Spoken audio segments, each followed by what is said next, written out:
Hello students, how are you? I hope you all are well. Welcome to GPS online classes. आज हम class 11th का first chapter start करेंगे biology का। पहले आप सभी लोगों को बहुत बहुत बधाई 10th क्लास में हाई अचीवमेंट के लिए। सो हम फर्स्ट चैप्टर स्टार्ट करते हैं आज बायोलॉजी का। ओके, तो फर्स्टली हम बात करते हैं बुक्स के बारे में। अभी तक आपका एक जो बुक्स होता था एक सेट रहता था पूरा और आप उसे पढ़ते थे। अभी जब आप 11th में आते हैं तो आप सब्जेक्ट जब लेते हैं तो आपको अलग अलग राइटर्स होते हैं और उसमें से एक राइटर्स जो आपको पढ़ने में इजी होता है वो हम प्रेफर करते हैं। ओके, तो आपको जो बुक्स लेना है बायोलॉजी में वो है नवबोध। ठीक है, इसकी जो लैंग्वेज है और जो उसका स्टडी मटेरियल है काफ़ी बेस्ट होता है, इसलिए आपको नवबोध की बायोलॉजी की बुक्स 11th की लेना है। ओके, तो आप पहले बुक परचेस कर लें। और अभी 11th में जो भी स्टूडेंट्स हैं जिन्होंने अभी तक अपना एडमिशन फॉर्म नहीं भरा है या अपना सब्जेक्ट चूज़ नहीं किया, आप जितनी जल्दी एडमिशन ले लेंगे और अपना सब्जेक्ट चूज़ कर लेंगे उतनी ही जल्दी हम आपकी जो क्लास है उसे हम क्लास वाइज उसके सब्जेक्ट के अकॉर्डिंग ग्रुप्स को क्रिएट कर लेंगे ताकि आपको प्रॉपर्ली समझ में आएगा। अभी आप एक ही ग्रुप में सारे सब्जेक्ट पढ़ रहे हैं, कॉमर्स पे आ रहा है, कॉमर्स वालों के लिए बायोलॉजी वालों के लिए बायो आ रहा है और जो मैथ्स वाले हैं उनका मैथ्स का आएगा। तो इसलिए आप लोग अपना एडमिशन ले लें और क्लियर कर लें कि आपको कौन सा सब्जेक्ट लेना है, क्या आपके लिए ईजी रहेगा और क्या आपके कैरियर के लिए बेनिफिशियल है। ओके, तो हम आज भी ओनली कंसेप्ट के बारे में पढ़ेंगे। जो अपने कंटेंट्स है, आपका जो सिलेबस है बायोलॉजी का क्या होगा पहले हम उसके बारे में पढ़ेंगे। ओके, तो आपके जो कंटेंट्स हैं बायोलॉजी बुक में नवबोध के, उसमें आपका जो सिलेबस है, मतलब आप कोई भी बुक परचेस करते हैं तो उसमें आप कंटेंट्स तो ही रहते हैं, बाकी फिर प्रॉब्लम आता है। इसलिए आप एक ही बुक सभी लोग लेंगे तो आपको समझने में इजी होगा। तो नवबोध की जो बुक है आपकी बायोलॉजी की, उसमें जो डिस्क्रिप्शंस और यूनिट है आपकी टोटल यूनिट हैं 22 यूनिट्स हैं। ठीक है, इसको हमने 5 में डिवाइड किया हुआ है और 5 में भी 2 हैं, ए एंड बी। तो फर्स्ट जो आपका है डाइवर्सिटी ऑफ लिविंग ऑर्गेनिज्म। ठीक है, इसमें हम लिविंग ऑर्गेनिजम्स में जो विविधता पाई जाती है, मतलब डिफरेंट डिफरेंट होते हैं ना। लिविंग ऑर्गेनिज्म बहुत है, जितने भी जीवित जीव हैं सब एक जैसे हैं, बट फिर भी उनमें बहुत डाइवर्सिटी है। मतलब एक ही जाति के जो लोग हैं या हम अपनी देखते हैं, अगर हम सिर्फ ह्यूमन बींग्स की भी बात करते हैं तो हम में भी हमारा जो बॉडी स्ट्रक्चर है सब सेम है, बाकी फिर भी हमें डाइवर्सिटी मतलब विविधता पाई जाती है। आपका फर्स्ट चैप्टर था लिविंग वर्ड की जो पूरा जीवित वर्ड है उसके बारे में। सेकंड आपका चैप्टर है बायोलॉजिकल क्लासिफिकेशन एंड किंगडम। ठीक है, कि बायोलॉजिकली जो क्लासिफिकेशन किया गया, जितने भी लिविंग ऑर्गेनिजम्स हैं उन्हें क्लासीफाई किया गया है। ठीक है, जैसे आप जब केमिस्ट्री में पढ़ते हैं तो पीरियोडिक टेबल पढ़ते हैं कि अलग अलग एलिमेंट्स को उनके कैरेक्टर्स के हिसाब से अलग अलग क्लासीफाई किया गया है। वैसे ही हम अब जब बायोलॉजी पढ़ते हैं तो उसमें भी जितने भी फंगी हैं, बैक्टीरिया हैं, एनिमल्स हैं, बर्ड्स हैं, जितना सब लिविंग ऑर्गेनिजम्स हैं, प्लांट्स हैं, ठीक है, तो सबको अलग अलग क्लासीफाई किया गया है, उनका एक अपना किंगडम है। ठीक है, तो इसको हम स्टडी करेंगे। ओके, अभी जैसे आपका जो साइंस था 10th तक जो साइंस था वो आपकी एक ही बुक थी, अब वही 11th में आके आपका 3 डिवीज़न होगा। इसमें मैथ्स वालों के लिए मैथ्स अलग हो गया और केमिस्ट्री का पार्ट एक हो गया और फिजिक्स का एक पार्ट हो गया, और जो बायोलॉजी है वो साइंस की एक बुक 3 पार्ट में डिवाइड हो गई, केमिस्ट्री पोर्शन, बायोलॉजिकल पोर्शन और फिजिकल पोर्शन। ओके, तो क्या आप केमिस्ट्री में आपका जो बायोलॉजिकल क्लासिफिकेशन पढ़ेंगे इसमें भी आपकी 3 चैप्टर्स बनते हैं। पहला प्रोटिस्टा के बारे में पढ़ेंगे, सेकेंड हम फंगी के बारे में पढ़ेंगे, थर्ड हम वायरस के बारे में पढ़ेंगे। वायरस क्या होता है, कैसे इसको सबसे पहले किसने देखा था, कहाँ था, कैसा एक्सपेरिमेंट किया था, क्या करेक्टरिस्टिक होते हैं इसके टोटली। थर्ड आपका होता है प्लांट किंगडम, कि प्लांट के बारे में कि कौन कौन सी स्पीसीज होती है, प्लांट कितने टाइप्स के होते हैं, उन्हें किस किस उसमें क्लासीफाई किया गया है ये। फोर्थ आपका जो होता है वो है एनिमल किंगडम, कि जो इतना बड़ा एनिमल्स का आपने देखा इतने जानवर से, तो एनिमल का जो किंगडम है उसके बारे में हम पढ़ेंगे। ठीक है, जो एनिमल से डिफरेंट डिफरेंट टाइप के हैं तो उन्हें किस किस ग्रुप में डिवाइड किया गया है और कैसे क्लासिफिकेशन किया गया है। ठीक है, इसे हम डिटेल में पढ़ेंगे। अब सेकेंड यूनिट जो आपकी है वो है structural organization in plant and animal, की जो स्ट्रक्चर मतलब उसकी जो संरचना है, जो रचना है ना, वो कैसी है एनिमल्स की एंड प्लांट की, तो इस यूनिट में हम ये पढ़ेंगे। तो 5 नंबर का जो आपका चैप्टर होगा वो मार्फोलॉजी ऑफ फ्लावरिंग प्लांट, के जो फ्लावर प्लांट होते हैं उनकी मार्फोलॉजी क्या होती है। 6 से उसका एनाटॉमी क्या होता है, एंड 6.1 में हम पढ़ेंगे internal structure of root, stem and leaf, कि आपने रूट, स्टेम एंड लीफ मतलब एक प्लांट के बारे में तो पढ़ा, स्ट्रक्चर भी आपको पता है कि प्लांट है, प्लांट की पत्ती ऐसी होती है, जड़ ऐसी होती है, ठीक है, स्टेम ऐसा होता है। अब हम उसकी इंटरनल पार्ट की, वो अंदर से जब उसका स्ट्रक्चर है वो कैसा होता है, फिर स्ट्रक्चरल ऑर्गेनाइजेशन ऑफ एनिमल, की एनिमल्स का स्ट्रक्चर कैसा होता है, और मार्फोलॉजी एंड एंटोनॉमी ऑफ कॉकरोच, कि पूरा कॉकरोच को हम डिटेल में पढ़ेंगे कि उसे कैसे क्लासीफाई किया गया, उसके एक जो ऑर्गन्स है उसके बारे में, जो उसकी बॉडी के पार्ट्स हैं उसकी पूरी मॉर्फोलॉजी पढ़ेंगे और एनाटॉमी पढ़ेंगे। ओके, अब आपका जो थर्ड चैप्टर है, जो थर्ड यूनिट है आपकी, वो है सेल।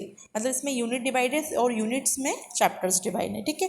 आपकी जो थर्ड यूनिट है वो है सेल स्ट्रक्चर एंड फंक्शन, कि आप सेल को डिटेल में पढ़ेंगे कि सेल जो होती है हमारी बॉडी की, वो हमारी लाइफ यूनिट लाइफ है। जैसे आप केमिस्ट्री में पढ़ते हैं तो सबसे छोटा पार्ट क्या होता है, किसी पार्टिकल एटम होता है, एटम को हमने वो डिवाइड किया तो इलेक्ट्रॉन प्रोटॉन ये सब पढ़ते हैं, न्यूट्रॉन पढ़ते हैं।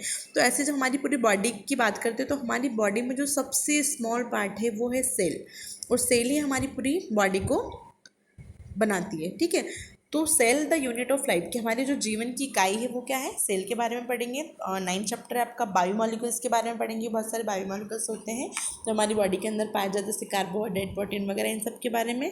एक 9.1 में आपका जो है वो है एंजाइम, एंजाइम के बारे में पढ़ेंगे। एंजाइम के बारे में आपको पहले ही पता होगा कि हमारी बॉडी के अंदर जो भी रिएक्शंस होती हैं, या आप कोई केमिकल रिएक्शन बाहर भी देखते हो तो उसमें एंजाइम का बहुत बड़ा रोल होता है। मतलब ये खुद किसी रिएक्शन में पार्टिसिपेट तो नहीं करता है, बाकी उस रिएक्शन को कंप्लीट कराने के लिए इम्पॉर्टेंट होता है। ओके, 10 आपका जो है वो है cell cycle and cell division, की जो सेल्स हैं उसकी जो पूरी साइकिल होती है वो कितने टाइप्स की होती हैं और उसमें डिवीज़न कैसा होता है, ये पढ़ेंगे।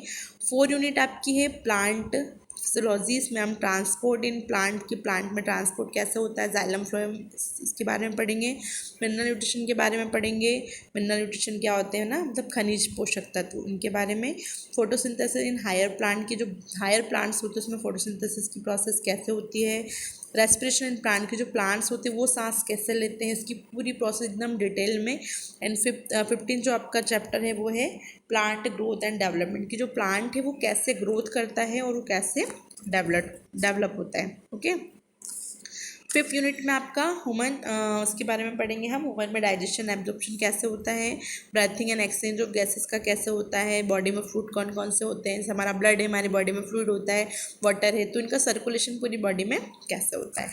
और जो 5 है आपका, उसमें हम ह्यूमन्स की जो पढ़ेंगे, उसमें excretory product and there elimination कैसे एलिमिनेट करता है, कौन से प्रोडक्ट को हम एक्सक्रेट करते हैं, बाहर करते हैं, ठीक है। लोकोमोशन एंड मूवमेंट कैसे होता है ना पूरी बॉडी में, जो अपना स्केलेटन वगैरह पूरा सिस्टम पढ़ेंगे। 21 चैप्टर आपका है न्यूरल कंट्रोलर एंड कोऑर्डिनेशन, कि हमारा जो पूरा न्यूरोलॉजी कंट्रोलर, मतलब जो हमारा माइंड है, पूरे माइंड का सेटअप पढ़ेंगे कि वो कैसे काम करता है। एंड सबसे लास्ट आपका जो टॉपिक होता है वो केमिकल कोऑर्डिनेशन एंड इंटीग्रेशन होता है, कि हम केमिकली क्या कोऑर्डिनेशन हमारी बॉडी के अंदर किस किस टाइप के केमिकल्स और वो आपस में कैसे कोऑर्डिनेट करते हैं। तो ये आपका पूरा सिलेबस है, इतना हमें पूरे ईयर में कंप्लीट करना है। ओके, आई होप आपको जो जनरली बताया मैंने आपको उसके बारे में समझ में आ गया होगा। अब हम अपना फर्स्ट चैप्टर स्टार्ट करेंगे।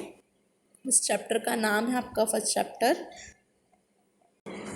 सो आपका जो फर्स्ट चैप्टर है वो है यूनिट फर्स्ट में फर्स्ट चैप्टर है डाइवर्सिटी ऑफ लिविंग ऑर्गेनिजम्स, की जितने भी और लिविंग ऑर्गेनिजम्स होते हैं, जितने भी जीवित जीव होते हैं, उनका पूरा वर्ल्ड, पूरा जो जीवन है, पूरा जो है उसके बारे में पढ़ेंगे कि पूरा जीव जगत कैसा है ना, जीव जगत कहेंगे हम हिंदी में, कि पूरा और उसमें विविधता कैसे पाई जाती है, कि हम सारे लिविंग ऑर्गेनिजम्स हैं उन्हें कितने कितने पार्टों में क्लासीफाई किया गया है और किस किस टाइप के होते हैं वो, उनका जो पूरा साइकिल है वो किस टाइप से वर्क करता है। ओके, तो आपका जो सिलेबस है, इस चैप्टर में भी सिलेबस होता है, मतलब आपका बहुत लेंथी सिलेबस हो गया, अब आपको बहुत सारा पढ़ना है, ठीक है। तो आप इसमें अब जैसे आपने 10th 9th में तो पढ़ा ही है, बहुत मेहनत की है, बाकी 11th से आपको अब आपका जो कैपेसिटी है आपकी स्टडी की उसको और थोड़ा इम्प्रूव करना है। ओके, तो हम सिलेबस की बात करते हैं कि आपको फर्स्ट चैप्टर में सिलेबस क्या है। आपका फर्स्ट चैप्टर में आपको व्हाट इज़ द लिविंग क्या होते हैं, जीवित क्या होते हैं। बायोडाइवर्सिटी मतलब जैव विविधता, उसमें क्या विविधताएं पाई जाती है। नीड फॉर क्लासिफिकेशन, कि हमें क्लासिफिकेशन की ज़रूरत क्यों हुई, ठीक है, मतलब इतनी विविधता थी तो ही क्लासिफिकेशन की ज़रूरत हुई ना। हमेशा हम एनिमल्स की बात करते हैं तो एनिमल्स भी बहुत टाइप्स के होते हैं, कुछ बहुत ज़्यादा बड़े हैं, कुछ छोटे हैं, ठीक है ना, अलग अलग कैटेगरी होती है इनकी।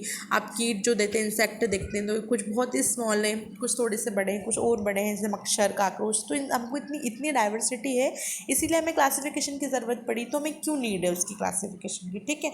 फिर 3 domains of life, taxonomy and systematics, concept of species and taxonomical heredity and binomial nomenclature की। बायोनॉमिकल नॉमेनकल्चर मतलब कि इतनी डाइवर्सिटी थी, अब हम यहाँ पर किसी लिविंग ऑर्गेनिज्म को कुछ कहते हैं, वो अदर स्टेट में कुछ और कहा जाता है, और अपने पूरे मतलब नेशनल स्टेट पे कुछ और कहा जाता है, और फिर वर्ल्ड स्टेट पे कुछ और कहा जाता है।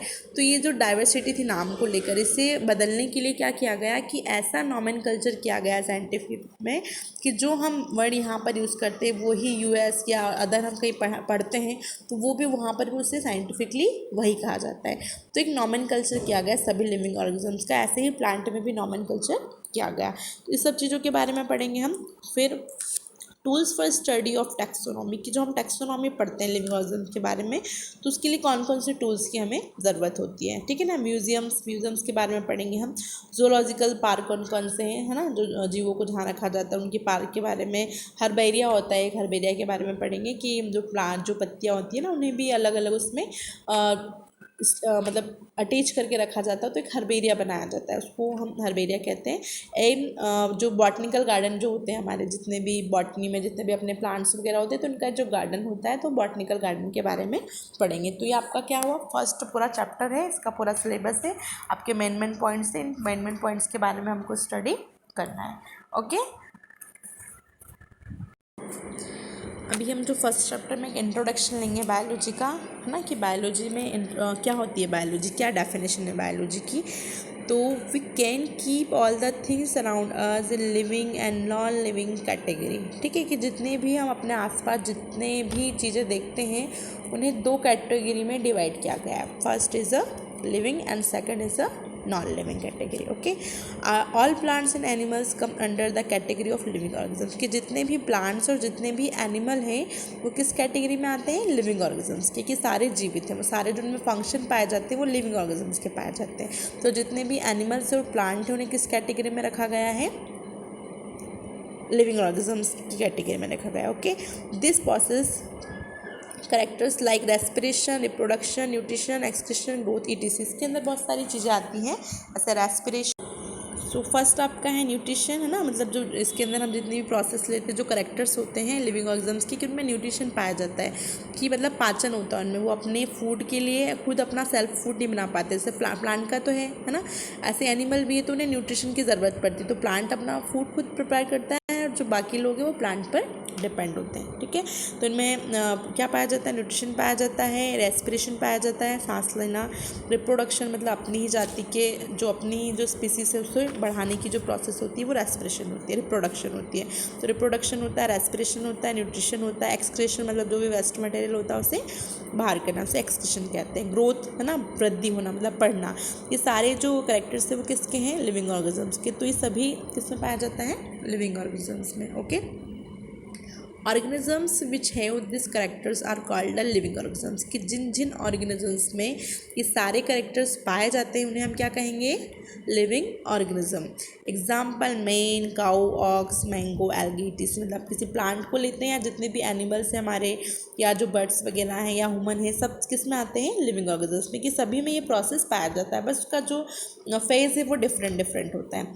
All the living organisms together form the living word, तो ये सारे जो लिविंग ऑर्गेनिजम्स है वो एक साथ में मिलकर क्या बनाते हैं, एक लिविंग वर्ड बनाते हैं, एक जीव जगत बनाते हैं, ठीक है। Air, water, soil, ETC comes under the category of non living as they do not have characters of living, किसी तरीके से जो पानी है, मिट्टी है, ये सब नॉन लिविंग में इन्हें रखा गया है, क्यों, क्योंकि इसमें लिविंग ऑर्गेनिज्म जैसे करेक्टर्स नहीं होते। मतलब जो सॉइल है, वाटर है, ना इनमें रिप्रोडक्शन होता है, ना इनमें रेस्पिरेशन होता है, ना इन्हें न्यूट्रिशन की ज़रूरत है, ना ही इनमें ग्रोथ होती है। तो इन्हें हम किस में रखते हैं, किस कैटेगरी में रखेंगे, नॉन लिविंग में, ओके। अभी हम नेक्स्ट आगे टॉपिक पढ़ते हैं अपना। Similarly wood, chair, table, bone, etc comes under the category of dead which were once alive but not today, ठीक है। वैसे वुड जो चेयर है, टेबल है, बोन्स, इन सबको हम किस में रखेंगे, नॉन लिविंग में, ओके। ऐसे ही living beings present in nature and study under biology, तो जितने भी लिविंग्स हैं जिनमें लिविंग के कैरेक्टर्स पाए जाते हैं उसे हम बायोलॉजी में पढ़ते हैं, आया समझ में। बायोलॉजी को हम हिंदी में बोलेंगे जीव विज्ञान। मतलब जितने भी लिविंग ऑर्गेनिजम्स, मतलब हमारा जो वर्ल्ड है उसमें बहुत सारे डिफरेंट डिफरेंट ऑर्गेनिजम्स पाए जाते हैं, वो हम बायोलॉजी में स्टडी करेंगे। और उसमें कैसे रेस्पिरेशन होता है, कैसे न्यूट्रिशन होता है, ठीक है। ऐसे ही बायोलॉजी आपके लिए मतलब किस किस फील्ड में इंपॉर्टेंट है, आप इस बायोलॉजी को आगे लेके चलते हैं तो जो नर्सिंग है, डॉक्टरी है, इन सब चीज़ों में यूज़ होता है। तो ये आपके लिए ज़रूरी है। बायोलॉजी जब हम पूरा पढ़ेंगे तो उसमें टोटली लिविंग ऑर्गेनिजम्स के बारे में स्टडी करेंगे। ओके, इसके आगे का जो हम पढ़ेंगे वो नेक्स्ट वीडियो में पढ़ेंगे। आप अभी पूरा अपना सिलेबस को समझना कि क्या सिलेबस है आपका। आपके पास बुक्स नहीं है तो आप बुक्स परचेस कर लें। आप बुक परचेस करेंगे तो आपको लेक्चर ठीक से समझ में आएगा, ठीक है। अगर इसके अलावा आपको कोई डाउट होता है तो आपको जिस नंबर से मैसेज जाते हैं या वीडियोस प्रोवाइड होते हैं, आप उसी पे वॉइस मैसेज या टेक्स्ट मैसेज के थ्रू अपनी प्रॉब्लम्स को बता सकते हैं, तो आपको सॉल्यूशन मिलेगा। Okay, thank you.